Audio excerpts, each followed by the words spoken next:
తమ్ముడు 1 gram gold chain ఉందా? ఉందక్క.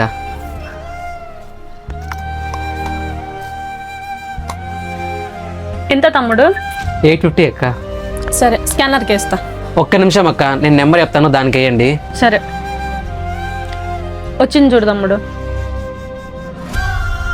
కస్టమర్ పోయినారు, ఏమన్నా తీసుకుంటారా లేదా?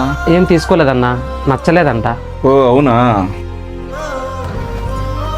తమ్ముడు ఇందాక ఒక చైన్ తీసుకున్నా కదా, అట్లా అది ఇంకొకటి ఇవ్వరా? ఆల్రెడీ తీసుకుందా? అయ్యో దొరికిపోయినానే. అప్పుడు అడిగితే తీసుకోలేదన్నావు. సరే ఫస్ట్ ఆమె అడిగింది ఇవ్వు. సరే ఇందాక వేసిన నెంబర్కే వేస్తాను చూడు.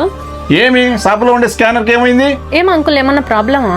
సారీ మేడం, షాపులో ఉండే స్కానర్ పనిచేయడం లేదు, మర్చిపోయి ఆ నెంబర్కే వేయండి. వచ్చింది చూడండి. రే ఎవరి దగ్గర అప్పు చేసావా? అవునన్నా, మీకెలా తెలుసు? ఇప్పుడు షాపులో నా కళ్ళ ముందరే ఇలా చేస్తున్నావు, ఆ మాత్రం అనుకోలేనా? ఎంత కట్టాలి? 3000 అన్నా. ఓ సరే, ఇప్పుడు 3000 ఫోన్పే చేస్తాను, నెక్స్ట్ టైం ఇలా చేయొద్దు. చేసావని తెలిసిందో నీ సంగతి చెప్తా.